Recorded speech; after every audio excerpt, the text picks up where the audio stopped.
Buenos días, queridos estudiantes de nuestra modesta casa de estudios Uribes School. En esta oportunidad para poder llegar a ustedes a través de este medio y así poder continuar nuestras labores académicas importantes en este tiempo. Pronto, esperemos que sea así, que pronto volvamos a retornar de nuevo a aulas y poder continuar así, poder juntarnos como peruanos de los cuales nos sentimos orgullosos de esta tierra que nos vio nacer y con la cual nos identificamos en este mes de la patria, en el mes de Perú. A través de esta pequeña imagen le rendimos homenaje a los colores de nuestra bandera, de la cual nos sentimos orgullosos, de la cual nos sentimos identificados, de la cual mostramos nuestra identidad hacia ella. Así es, queridos alumnos, recordarles que estamos en el mes de la patria, estamos de aniversario, y cómo no recordarlo plasmando nuestra bandera, ese testigo silencioso de muchos acontecimientos importantes en nuestra historia y sobre todo de nuestra independencia. Queridos estudiantes, invito a cada uno de ustedes a ser parte desde casa, que continuemos y a ser parte de de este mes, de esta celebración, mostrando un gesto importante hacia con nuestro terruño, hacia con nuestro hogar y sobre todo por nuestro hermano, por nuestro compatriota que está dando de sí en hospitales, por cada una de las instituciones educativas, por los profesores, por todos aquellos que están entregando su tiempo a que continúe la construcción de nuestro país. Y cómo no, a usted, porque usted también es parte de esto, querido estudiante, querido padre de familia. Espero que estos minutos haya sido importante para que ustedes recordemos el mes de nuestra patria y que vive el Perú, queridos estudiantes. Pero tenemos que continuar, así que hemos preparado una clase para nuestros alumnos de segundo de secundaria,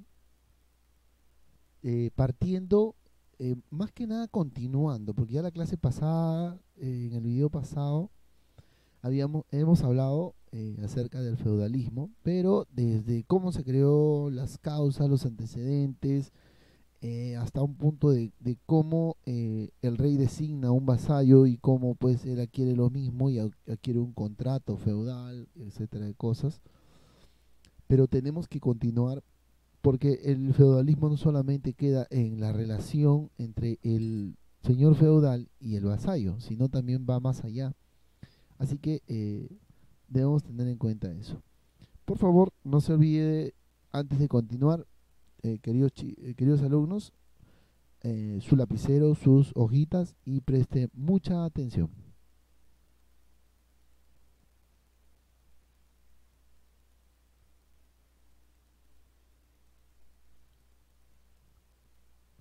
Veníamos hablando acerca del feudalismo, ¿cierto? Este nuevo sistema político, económico, social va a ser importantísimo en la alta edad media y también va a continuar. No quiere decir de que se presenta como tal, no, este nuevo sistema es considerado como también como el antiguo régimen, va a ir, como se dice, posicionando en toda Europa, ¿no? En toda Europa y adquiriendo fuerza a raíz de una serie de situaciones. ¿Quiénes son los protagonistas de este sistema político, económico, social?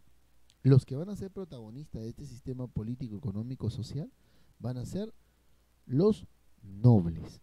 Los nobles van a pasar a ser vasallos o caballeros o señores feudales a raíz de que van a prestar un servicio. Y así como prestan un servicio, van a ser retribuidos con algo. Así que a ellos se les va a brindar un determinado territorio, en algunos, otros van a dar fidelidad. ¿Por qué? Porque el rey, uno, no tiene ejército, es vulnerable a las invasiones, la población necesita alguien que lo proteja, entonces la población va a buscar la necesidad, va a haber una necesidad tanto del rey como de la población. Al surgir esto va a haber personas que van a prestar ese servicio, ese servicio de protección, y eso le va a dar gran cohesión y fuerza a los futuros señores feudales, quienes sí tenían personas determinadas para su ejército, y esto prácticamente va a ser beneficioso para ellos. ¿Por qué? Porque va a volverse, como se dice, un administrador para la época a raíz de que brinda servicios. Vamos a continuar recordando un poquito, ¿no? ¿Qué fue el feudalismo y cómo se originó? ¿No? Vamos a ver el concepto y origen del feudalismo. Tenemos acá. Decíamos hace un ratito que el feudalismo es un sistema político, económico, social. Y nos dice también a nosotros que está basado en prácticamente la tenencia de tierras y la relación de vasallaje y su servidumbre. O sea, una relación entre el rey y el vasallo, su servidumbre y el pueblo, que brinda protección. ¿Cuándo predominó este sistema? Predominó en la Alta Edad Media, entre los siglos 9 y los siglos 13. Profesor, usted nos dijo que perduró por toda la Edad Media. Sí, yo les he dicho lo mismo. Acá nos dan un dato importante también, del siglo 9 al siglo 13, pero el sistema del feudalismo va a ir, no va a cambiar demasiado, va a cambiar la connotación y va a adquirir otro nombre y van a ir cambiando otras cosas.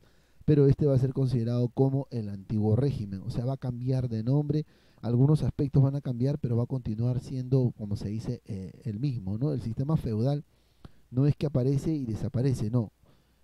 Va a haber mejoras, pero va a cambiar.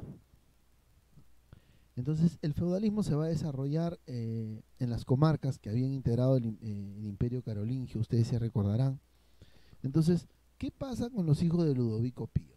Vamos a ver qué es lo que prácticamente, cómo se da o cómo surge este sistema político, económico, social. Vamos a ver dos puntos importantes. Recuerden ustedes que estamos viviendo un punto de descomposición del esclavismo del sistema romano, o sea, prácticamente el sistema romano ya no va a haber en la época imperial de Roma, no va a estar presente. Prácticamente ya Occidente cayó, estamos viviendo un tiempo que Oriente está manejando prácticamente y está teniendo, es el nuevo también, la nueva Roma, la que está continuando con eso. Entonces, a la desaparición de la misma, van a buscar, como se dice, buscar un nuevo sistema político-social. Así van a crear el sistema de colonato en Occidente. Y este consistía en las distribuciones de parcelas entre sus esclavos para su manutención a cambio de una renta o pago de productos agropecuarios. Así sí van a haber beneficiado los emperadores de este tiempo. A muchos de sus esclavos les brindaron un territorio y ellos en paga le daban pues productos o un pago. No solamente eso, habíamos dicho que la desintegración del Imperio Carolingio, usted sabe que cuando Ludovico Pío reparte eh, el, el- el territorio de Carolingio entre sus hijos, profesor, pero ahí vemos cuatro, no, Bohemia se anexa, no se anexa después, sino sus hijos, tanto Carlos, Lotario y Germánico. Bohemia surge después como una región autónoma. El Tratado de Verdún va a ser importantísimo, porque define prácticamente quiénes son los que se van a quedar con el territorio. Y esto va a dar cierta debilidad a este territorio. Así van a surgir diferentes nuevas situaciones. ¿Cuáles son las situaciones que van a surgir? Va a haber una segunda oleada de invasiones.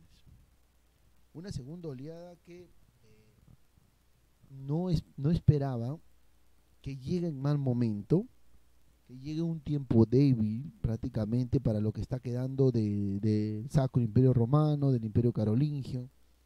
Está llegando en una situación complicada Y eso les va a costar a esta nueva división del Imperio Carolingio y le va a pasar una factura, por así decirlo, después del Tratado de Verdún. ¿Por qué? Porque en vez de volverse fuerte, se va a debilitar. ¿Quiénes van a invadir en el siglo IX y en el siglo X? Los normandos o los vikingos.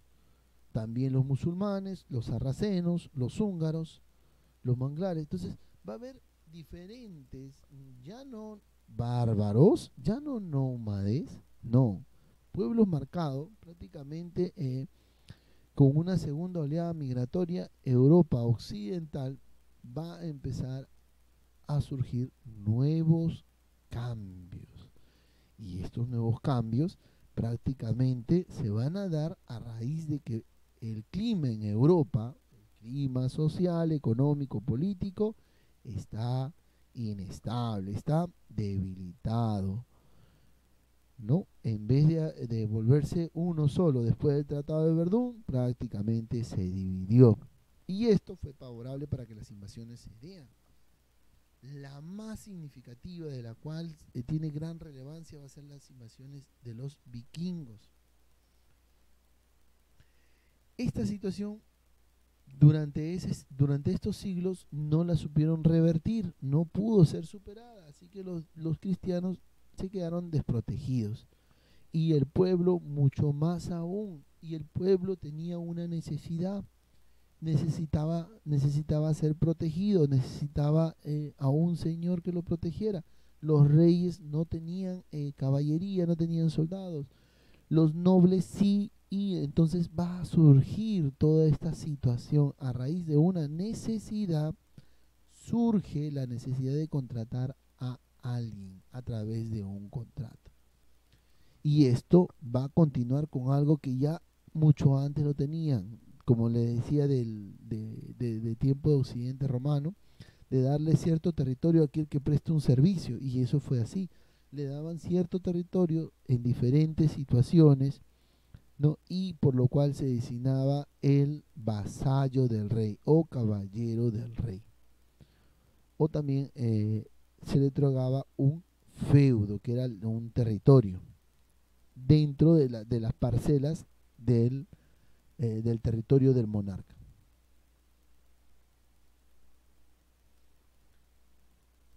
Decíamos nosotros un ratito que el monarca entregaba las tierras a los señores locales a cambio de su fidelidad.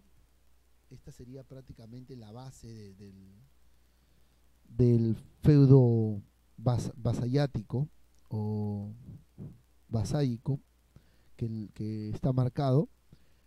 Esta situación va a definirse, ¿no? con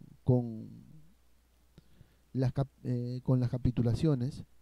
Entonces, a su vez, el territorio que se le daba iba a ser heredado por sus hijos, ¿no? Y también va a haber otro que va a establecer ciertas condiciones, que es el otro capitular de Mersenne, que va a dar ciertas condiciones y le va a dar cierto orden a este sistema de vasallaje. Perdón, hace un ratito no lo pronuncié bien.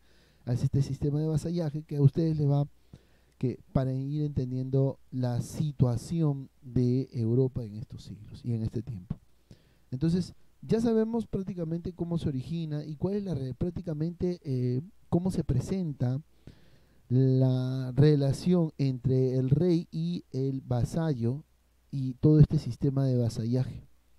Importantísimo porque nos va a permitir poder ir a entender, ¿no? Por eso les decía, vamos a recordar un poquito lo que estábamos hablando en la clase pasada. Y vamos a ver acá un punto de resumen rapidito nada más de lo que hemos hablado. Decíamos que el feudalismo fue un sistema político, social y económico, basado en la tenencia de la tierra. O sea, el rey le daba un feudo, o sea, un pedazo de tierra, donde él podía administrar, pero tendría que rendirle cuentas a su señor y también brindar protección a su señor. Va a surgir la relación de vasallaje y servidumbre. Esta situación se va a vivir entre los siglos IX y los siglos XIII. Y esto va a dar origen a qué cosas, o sea, prácticamente lo que se origina el feudalismo a raíz de lo que nosotros habíamos hablado, ¿no? Tenemos resaltado ahí uno de esos puntos que originó el feudalismo va a ser la desintegración del Imperio Carolingio, importantísima, importantísima, ¿sí? Las nuevas invasiones bárbaras y las costumbres germanas de vinculación. Espero que este esquemita sea de su agrado para que ustedes puedan copiarlo y tenerlo como información. Entonces, ¿en qué consistió la relación entre los nobles y el rey? ¿O cómo fue la relación de feudo-vasallática? Vamos a verla acá, vamos a ir entendiendo y ir aprendiendo. La relación fue una relación contractual, ¿no? Establecida entre el señor feudal y el vasallo. Tenemos ahí al señor feudal, ¿no? Marcado. Él va a haber una relación dada prácticamente. El vasallo, ¿qué va a hacer? Va a brindar protección militar. Va a tener defensa judicial, va a tener un sustento, ¿no?, proporcionado por los feudos. Y tenemos acá un punto importantísimo. Parte de que el vasallo presta, como les decía, ayuda militar, un consejo, ¿no? Tiene atributos, va a entregar una ayuda económica al señor y el rey va a brindar al vasallo. O sea, va a ser una relación bien estable entre el rey y el vasallo, lo cual va a consolidar, ¿no? Esto se consolidaba en dos ceremonias, ¿no? La ceremonia realizada en la torre, llamada como la de homenaje, donde el vasallo se arrodillaba ante su señor y juraba fidelidad a él. El señor feudal correspondía con la investidura, ¿no? Ceremonia que simboliza la entrega del feudo, ¿no?, al vasallo, a través de una rama de árbol, ¿no?, una espada o un báculo, un puñado de tierra, como se dice. Así lo comprometía a brindar protección, ¿no? Y el feudo era un beneficio otorgado por el señor al vasallo, ¿no? La entrega del feudo es un pedazo de territorio, un beneficio. Consistía principalmente en la entrega de tierras y servicios, y siervos. Así el vasallo iba a tener que asumir esta situación y prestar esos servicios que él estaba aceptando, ¿no?, en esta ceremonia. Servicios claros como auxilio militar, asesoría política y contribuir económicamente cuando sea necesario. Entonces la relación está más que clara entre el señor y el vasallo. Acá tenemos el esquemita. La relación que va a haber entre el señor feudal, el feudo y el vasallo. El señor feudal le va a entregar al vasallo el feudo. El vasallo va a prestar servicio, ¿no? El señor feudal entrega el feudo al vasallo a través de una ceremonia, ¿no?, de homenaje o investidura, y él tiene que tener ese compromiso. ¿Qué quiere el señor feudal del vasallo? Un compromiso de protección. ¿Y qué brinda el vasallo al señor feudal? Un juramento de fidelidad. Entonces él va a tener deberes marcados: la asesoría política, auxilio militar, contribución económica. Entonces está marcada la función que va a tener el vasallo, ¿no?, y la función que realiza tanto el señor feudal. ¿Cuáles fueron las características del feudalismo? Aquí viene lo que ya anteriormente se quedó pendiente, que estamos hablando. Las características a nivel político. Acabamos de ver hace un ratito un tema, una relación de vasallática, o el vasallaje, que acabamos de explicar, esa relación que había entre el señor feudal y el vasallo. Otra característica es que prácticamente los señores feudales gozaban de una autonomía política y económica en sus dominios como administrativa. Les decía yo que otra característica importante que va a surgir de cómo era el feudalismo, que prácticamente el rey al dar un determinado territorio el poder se va a descentralizar y le va a dar cierta administración de un determinado territorio al vasallo, ¿no? A raíz de toda esta situación, entonces desaparece el concepto de Estado, nación, y la unidad política va a ir cambiando, ¿no? Entonces, esto va a tener como cúspide al dominio del señor feudal y la tenencia de las tierras y las administraciones de las mismas al, al vasallo. Las principales actividades económicas durante el tiempo del feudalismo, la base en toda la Edad Media ha sido la agricultura, la ganadería y la explotación de bosques, dice, los cuales provocaron como se dice, la subsistencia para Europa occidental durante la Alta Edad Media. A diferencia de lo que ocurría en Oriente, ¿no? Con los árabes y con el Imperio Bizantino, donde existían intensos comercios, es muy diferente la realidad tanto de lo que vivía el Imperio Bizantino o el Medio Oriente con lo que se vivía en Europa. La base, como les decía yo, durante la Edad Media de la economía era la agricultura. Entonces, la unidad económica estaba centrada en el feudo o el beneficio territorial que recibía el vasallo a cambio de un servicio militar, a cambio de servicios prestados hacia el rey. Para algunos historiadores, el feudo surgió debido a que costumbres que tenían los reyes de pagar los servicios a los guerreros, fue una costumbre. Tenemos un aporte importantísimo porque también, como les digo, algunos historiadores plasman esa situación de costumbres de pagar. Muy bien, por tu servicio te pago tal territorio y es tu territorio. Y eso pues fue trayendo también, como se dice, este sistema, como se dice, político, económico y social. Así prácticamente la desintegración del Imperio Carolingio prácticamente dio inicio a esta crisis y que después buscaron la solución a través de este sistema que anteriormente estábamos hablando. ¿Cuál era la estructura del feudo? ¿No? Tenemos ahí el castillo del señor, vamos a poner acá anterior, acá. Todo esto es el territorio, ¿no? Tenemos aquí el territorio del rey, los prados del señor. Entonces, ¿qué brindaba al territorio? ¿Qué le brindaba al vasallo? ¿No? El vasallo tenía la administración de todo este territorio, y el vasallo tendría que brindar y prestar ese servicio de protección, de caballería al rey. Acá está el rey, ¿no? Y el rey miraba el feudo del vasallo. Entonces él tenía que administrar esto, no era que vivía dentro del rey, no, se le daba un determinado territorio para el vasallo.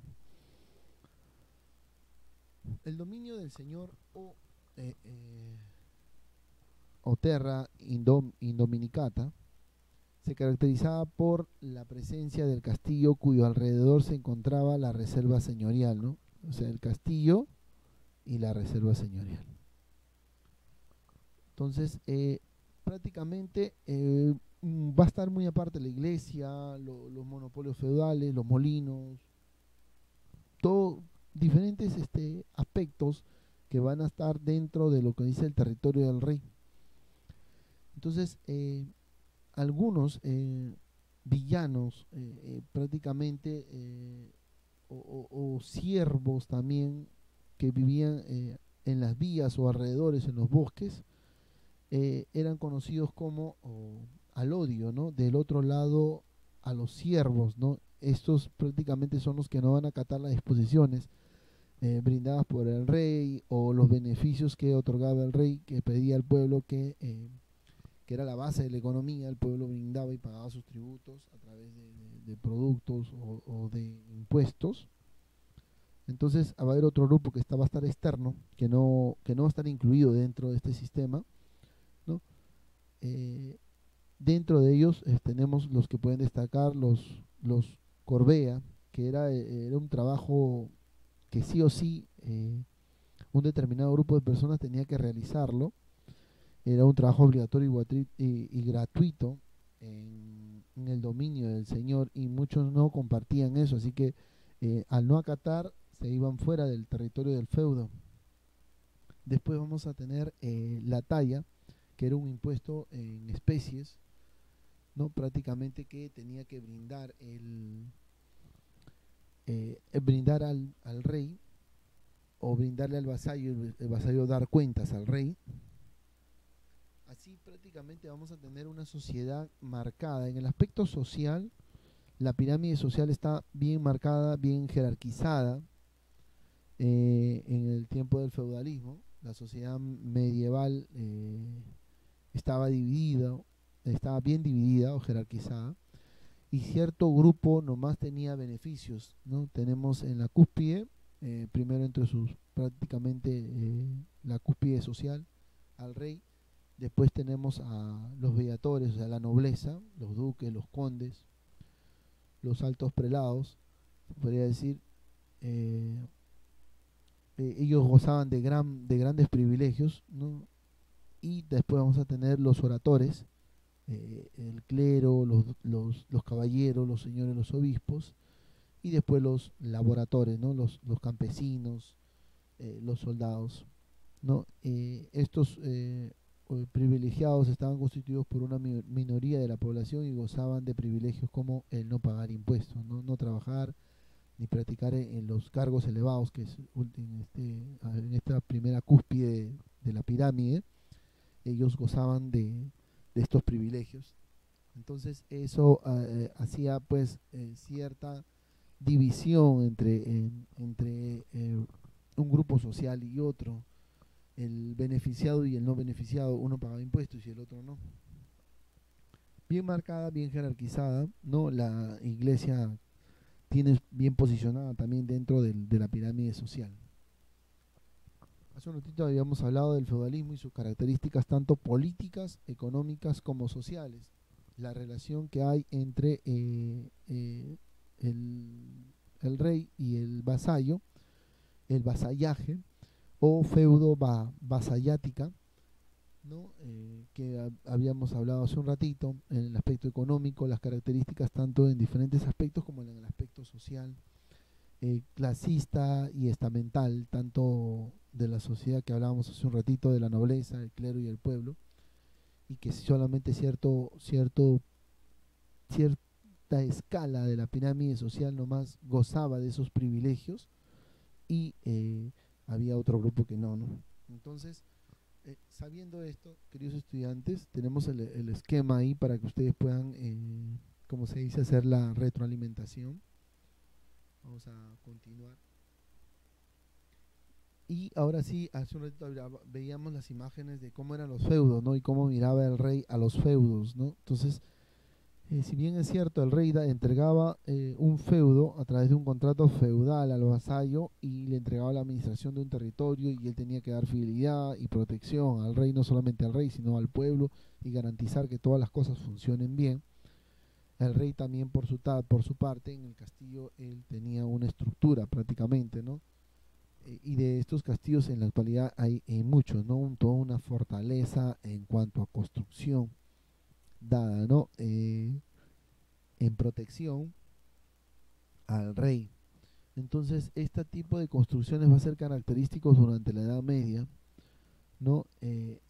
Prácticamente esta construcción no era sino prácticamente un edificio fundamentalmente, en algunos casos decían que defensivo, en otros prácticamente era construido para protección, amurallado, no, con torres, con fosos.